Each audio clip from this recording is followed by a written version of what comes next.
time now for our 10 Listens segment where we get your questions answered. And we have another viewer asking about our future forecast, which may be fitting on this Groundhog Day. Heather asks us this: is it true that Farmers Almanac is predicting another large snowstorm for East Tennessee?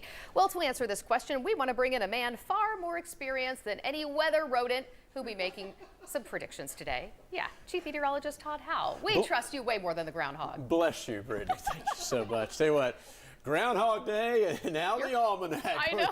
We're getting it all in one day. We're Absolutely. piling it on to Todd today. Now, you know, there's some useful information with the Almanac, certainly. Keep in mind, Farmers Almanac. So a lot of that was information to help with the longer range planning for crops and planting and just having an idea because, you know, back a long time ago, there wasn't a lot of technology. Let's take a look at our graphic and talk about, you know, the old Farmers Almanac. All right, they have a forecasting formula that they made way back in 1818, and they've kept it in their forecast secret as far as what exactly goes in. But basically, they do use factors like the moon, the sun, the tides, the winds, and they also check past weather events. Now, for us meteorologically, Climate Prediction Center uses different climate models and meteorological guidance, and they update those a whole lot more often. So it's totally different between what the Farmers Almanac says and what we look at as far as meteorological models. But, you know, just food for thought. And just here's what is in the old Farmers Almanac for February 2024. Of course, we're very mild today.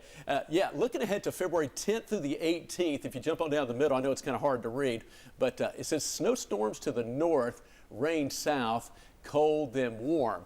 So that's for February 10th through the 18th. So talking about a low pressure, you know, coming in. We do see a little bit of change in our pattern, ironically enough, closer to Valentine's Day, which is the 14th. Oh. So between now and about Valentine's Day, it does look to be warmer than average, meteorologically speaking. The Almanac's talking about a change, so maybe in the middle of the month it could be onto something. We'll see. That's kind of a broad picture there with the Almanac. Well, Todd, thanks so much for walking us through that. We appreciate My pleasure. it. Yeah. Well, if you would like a question answered, send them to us. You can text them to 865-637-1010 or email them to 10listens@wbir.com.